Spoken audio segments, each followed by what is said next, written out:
Hello and welcome back to my FPL channel. I am FPL Dean and today you are here for Game Week 36 differentials to boost your rank hopefully up inside whatever target range you're going for. Obviously, I am aiming for the top 1,000. I am sitting currently 5,600 and something. So I'm in chance of it. I've got two chips left to play. I've got the triple captain this week, and honestly, my triple captain this week could very well turn out to be a very differential captain. That is a conversation for team selection on Friday. But you're here for chasing that low-owned player that hopefully is going to pop off, like a Kevin Sade last week that got 15 points, or a Kevin De Bruyne who got 11 points. Now, last week, I was on fire. I called Martinez as one of my differentials, and yes, he's slightly over 10%. I obviously got Kevin De Bruyne in there. I had Jared Bowen in there. It was a pretty good week in terms of the differentials I called out on this video. I'm hoping we can do the exact same again this week. So without further ado, smash a like on the video, subscribe if you haven't already subscribed, leave us a comment with a differential that you're looking for this game week as well, and let's jump straight into it.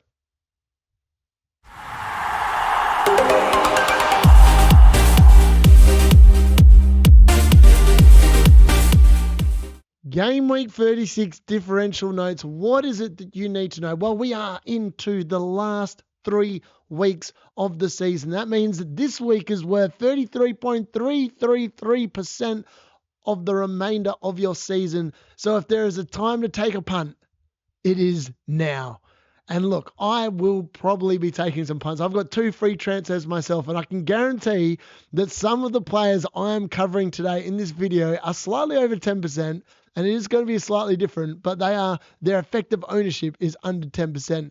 In terms of the rank that I'm at, and probably most other people's rank, because a lot of the teams where these players are over 10% are dead teams that haven't changed their team since the start of the season. For that reason, they're in this video, and we're going to cover them in some great detail. Now, in terms of the goalkeepers this week, Ariel is still a differential, Leno's still a differential, Flecken Edison, who was really good last week and has a very nice fixture this week, and Martinez is still on there. I know Martinez is over 10%, so yeah.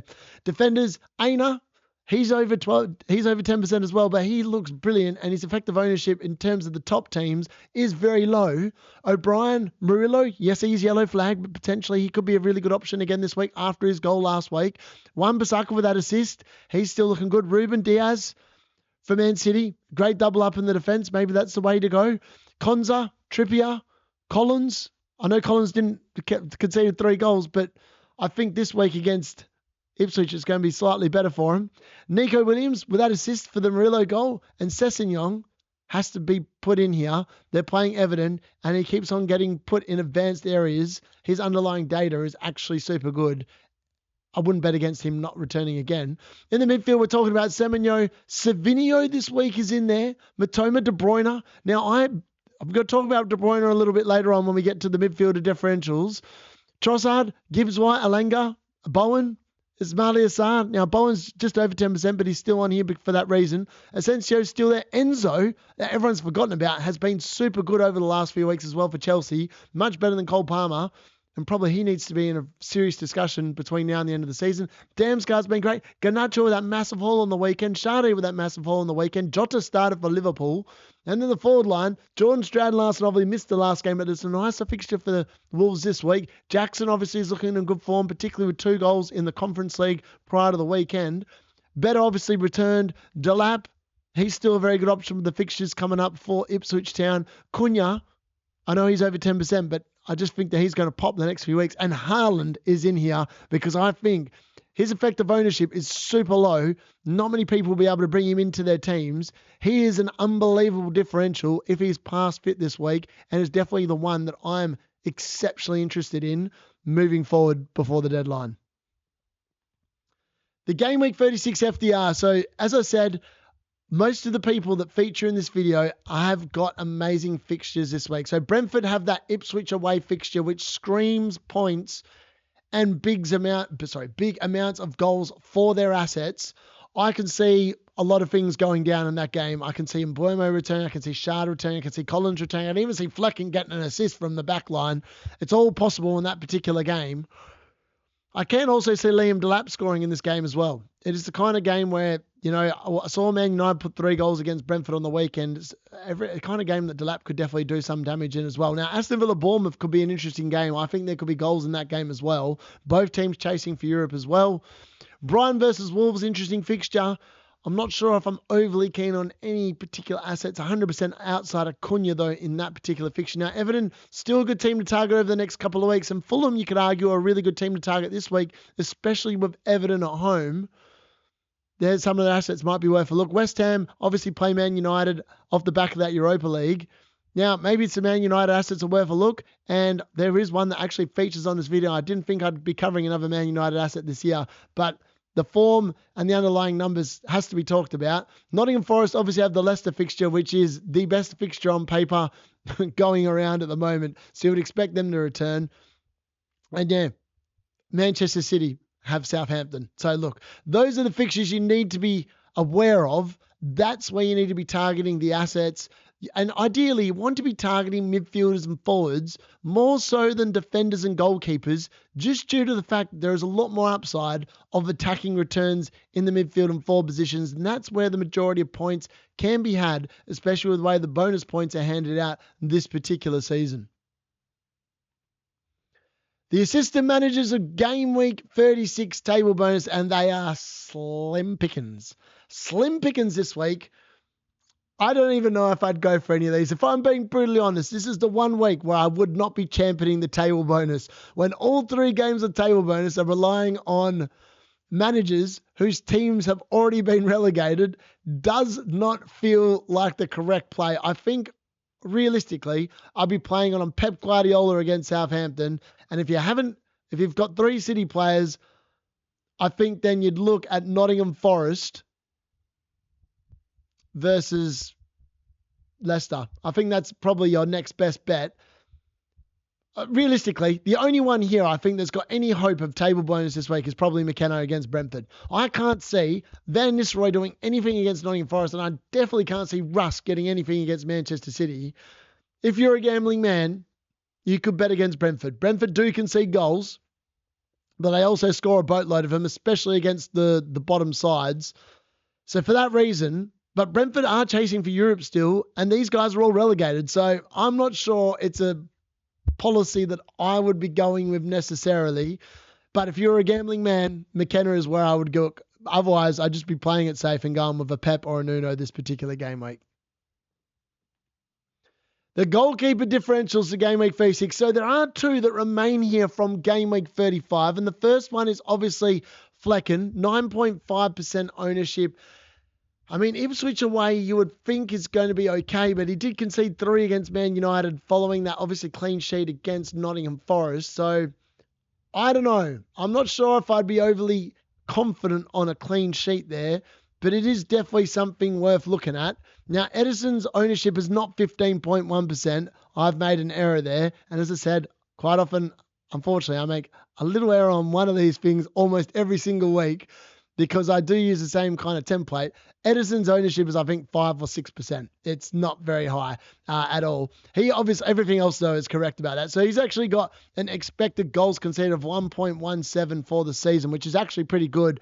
He's kept 8 clean sheets, which I also thought was interesting. I didn't think Man City had kept that many, but they had. 5.3 million is obviously going to cost you. He's got himself 9 bonus points as well. And I just can't see Southampton scoring against Man City, if I'm being brutally honest. I think he is the most nailed-on asset if you're chasing a goalkeeper this week.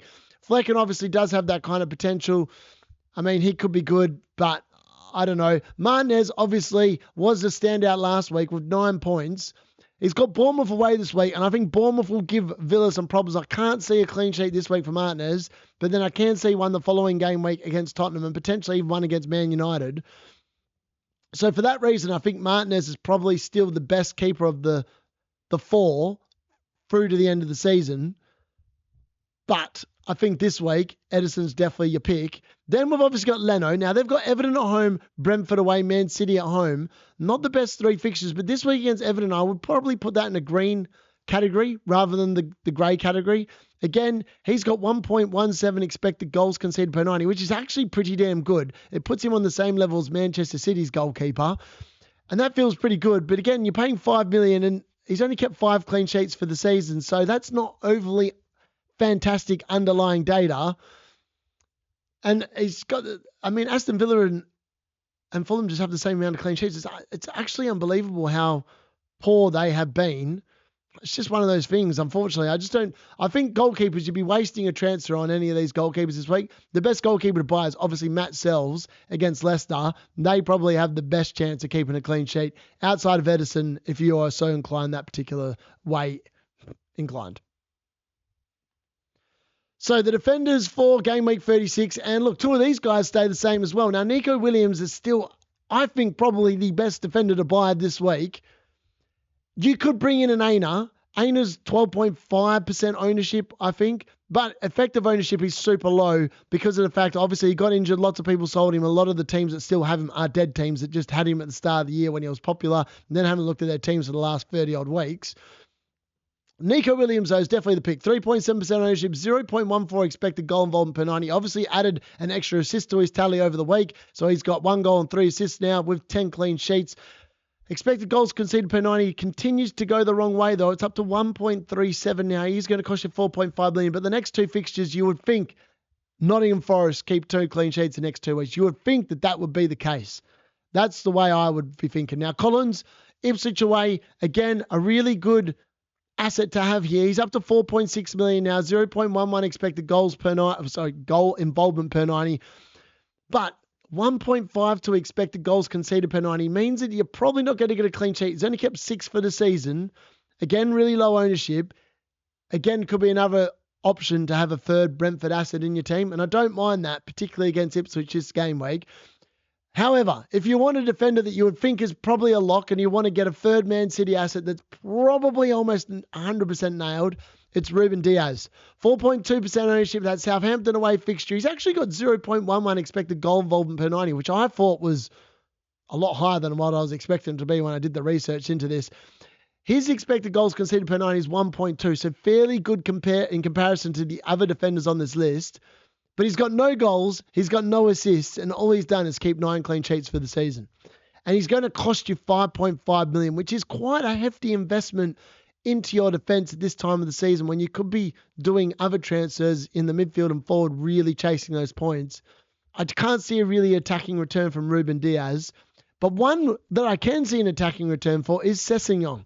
Now, his minutes are a little bit sketchy. Obviously, he got that a massive 11 points in that blank game week 34 in their last minute winner against Southampton. But Fulham don't keep many clean sheets. They've only kept, as you saw with Leno, 5 clean sheets for the season. Sessegnon, obviously, they have 5 clean sheets. He has got 4 goals and 2 assists, though, and he's dirt cheap. 4.2 million, really good. And that underlying attacking data per 90, 0.47 expected goal involvement per 90, is unbelievably good.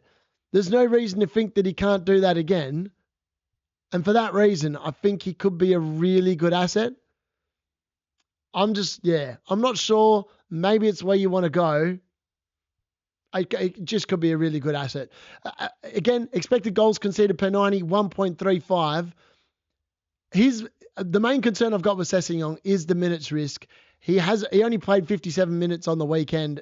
You don't want that. You want him to be playing at least 60 before being subbed, especially if they're keeping a clean sheet. You don't want him coming off before 60. And for that reason, you do have to go with a little bit of caution in regards to Sessegnon this particular game week. The midfielder differentials. Now, this is very interesting. So, look, honestly, you could have Damsgaard in there like I had last week, but this week I've got Sade. You could have anyone else other than Enzo. And look, the fixtures for Enzo aren't very good, but his data over the last 5 weeks has been unbelievably good. He's literally carrying Chelsea at the moment. He's taken over from Cole Palmer and Nicholas Jackson. He's added to it. I just think that he has to be back in the conversation. I mean, 3.8% ownership, 4.7 million. I can see him doing some damage the next few weeks, and particularly against Man United and against Newcastle. Newcastle play like they did against Brighton this weekend. Enzo could be a really good punt. Really good punt. I really like him. Again, the underlying data is pretty strong here as well. 0.21 expected goals per 90 and 0.2 expected assists per 90. He also has now 6 goals and 8 assists for the season. He's actually got 20 goals and assists combined across all competitions. So he's consistently getting it done. He's way better than what you pay. I just think that if you've got like a Jacob Murphy and you're worrying about him or a Clivert, a move to Enzo is actually quite feasible. Like, honestly, it's quite feasible. The form that the man is in, I really like it. Now, I can't believe I'm punting on this, but Alejandro Garnacho is worth a look this week. 4.8% ownership. He's only going to cost you 5.9 million, so he's a good Clivert or Murphy replacement. He's got an expected goals per 90 of 0.31, expected assist per 90 is 0.11. He's now got, after last weekend, where he got 2 attacking returns, he's now up to 6 goals and 4 assists of the season. But the key thing is that I think Ruben Amorim wants to see whether Garnacho can become reliable and consistent between now and the end of the season, because I reckon he's in line to be sold in the summer. So I think it's on Garnacho to show that he is part of the team moving forward. And for that reason, I just think with the 3 fixtures remaining, Garnacho is probably going to start all 3 of them, like he did on the weekend. Like, I thought he was going to get rested on the weekend, but he didn't. The fact that he didn't, and then he played 90 minutes, makes you think that, he hasn't missed a game for so ever since that Man City game, he's been involved in every single Premier League game. So I just can't see him not being involved, and I think he starts. And West Ham are this week, and we know that West Ham don't defend well. For that reason, I think he's a really good one-week punt. I'll definitely be having a look at him if I was on a free hit or a wild card this week for that very reason. Now, I haven't included Kevin De Bruyne in here, and I'm going to explain why I haven't included him. Kevin De Bruyne has played the last 5 Premier League games in a row and been played on average over 80 minutes each of those 5 games. In fact, most of the time he's actually made 90 minutes or gone off just before the end of the game in injury time. Now, he missed the FA Cup semi-final. Now, when I was looking at the remaining fixtures, I personally believe I can't see him not playing in the FA Cup final. I can't see him not starting against Bournemouth in that last game at the Etihad Stadium. And I can't see him not starting against Fulham in the final Premier League game that he's going to play in. I think he starts all 3 of them, which makes you think that he's almost likely, I know he might not be, I could be completely wrong, so don't take this as gospel, but if my line of thinking is correct, he's going to get pep rouletted this weekend against Southampton. If there's a fixture to rest him in prior to him playing 3 games in a week, it's this week against Southampton. The bottom team, they don't need him. And therefore, if he gets benched, I think Savinho, who hasn't played in any of the last 2 games, but has played in the FA Cup, is the perfect candidate to come in. And at 2.6% ownership, 6.2 million, Southampton concede a lot of chances and goals from the right-hand side. This screams a Savinho game. So he's got an expected goals per 90 of 0.25, expected assists per 90 of 0.31. He has only got 1 goal, but he's got 11 assists this season. I could easily see him starting along with Haaland this week and combining for a number of goals. If I'm being brutally honest, that's the only reason why Savinho's in here instead of Kevin De Bruyne, based on that line of thinking. Because originally I was going to keep Kevin De Bruyne in here again. Then I thought about it, and that's my line of thinking behind it. Now, Kevin Sade, I think, is a lock. He's scored 3 goals now in his last 2 game weeks since going on a mad run with not scoring. He's bang in form, 1.1% ownership. Again, Damsgaard and him, under 1. I think Damsgaard's up to 1.2% ownership. Sade's obviously 1.1%. The Ipswich away fixture is brilliant. I'm actively also considering bringing him in for a Clivert or a Jacob Murphy this week in my own team and playing 3 Brentford, like Wissa, Sade and Mbeumo against Ipswich. I could see if I'd done that on the weekend, imagine how many points I would have got. Would have got 15 from Sade, 5 captain Mbeumo would have been 10. That's 25. And then I would have got 7 from Wissa. That would have been 32 points from 3 players with my captain being played. I can see a world where I could definitely do this move myself. 0.35 expected goals per 90, 0.07 expected assists per 90. He's actually got 10 goals and 4 assists for the season. I know he scored a hat-trick and he got that brace obviously on the weekend, which accounts for 5 of the 10 goals. But at 5.1 million, that is just dirt cheap. There's so much to love there. And the fixture on paper for Savinho, Sade, Garnacho, They're all such good options. They're all such good one-week punts, I believe, this particular game week. Lastly, the forward differentials. Now, these are slightly controversial. Two of these are way over 10%. So, Cunha, 14% ownership. Again, effective ownership significantly less. There's a lot of dead teams that still have him from earlier on in the season. And Haaland, ditto. Most of the teams that own Haaland are not actively playing the game. They don't actively make transfers. And the team have just had Haaland in there since before he was injured, etc., etc. We're going to start with Van Linson, though. And I am aware that his name is pronounced Even Nilsson. I just like calling him Van Linson because I don't know why. I just do. 3.7% ownership. He scored against Arsenal. He obviously got the assist against Man United as well as being sent off. He is in form. He is getting a lot of big chances per 90 minutes. He's up to 0.5 expected goals per 90, which is huge. 0.07 expected assists per 90. 10 goals and 5 assists for the season now. 5.8 million. He's dirt cheap. And honestly, you could bring him in this week, and I wouldn't be surprised if he scored this week. And against Man City, might be a bit more difficult. But then Leicester at home in the final fixture. He's 100% in my free hit draft in game week 38. 100% he's in. Probably with 2 other Bournemouth assets. I really like the look of him. I think it's a great move. I wouldn't be surprised if he returned this week. Now, when we look at Cunha, the fixtures on paper compared to other popular forwards like Wood, your Wissers, your Marmouches, even your Isaacs and your Watkins aren't as good on paper, but Cunha is carrying Wolves and he's carried them for almost the entire season. 0.3 expected goals per 90, 0.19 expected assists per 90. He's got 22 attacking returns this season. 15 goals, 7 assists in a Wolves team, and he's only going to cost you 7.1 million. At 14% ownership, I just really love him as a pick this game week. Yeah, he's just so good. I think when you just compare him to other forwards, you can understand why he potentially misses out. But I just think that Brighton at home is a really good fixture. Brentford at home is not a bad fixture. And Crystal Palace away, post them playing in the FA Cup final, I think is a great fixture for him. I think that should be green, that one. And then obviously we've got Nicholas Jackson, 6.7% ownership. Again, the fixtures aren't overly kind, but he's come back into some form. Obviously a double in the Conference League, blanked against Liverpool, but then scored the weekend prior to that. 0.48 expected goals per 90, 0.08 expected assists per 90. He's got 16 attacking returns to the season, 10 goals and 6 assists, 7.7 million. Again, I don't mind it. Differential punts at this time of the season can pay off massively. Jamie Vardy, as you saw last week, 9 points. He outscored almost all these forwards last week. Except that, he did. He did outscore all these forwards last week. So again, going for a differential can definitely pay off.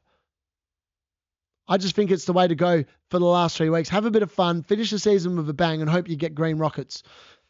Then lastly, we're going to talk about Erling Haaland. Now, in my own team this week, and I will be listening to Pep's conference, and depending on who you talk to and the narrative that they are spinning, he didn't come on because he's not fit in game week 35. Then why was he on the bench? Was he on the bench just to get used to being back within the match day squad? I just think that if he wasn't fit enough to start 35, you would want him to get minutes before the FA Cup final. I can't see them just starting him straight off the bat in the FA Cup final.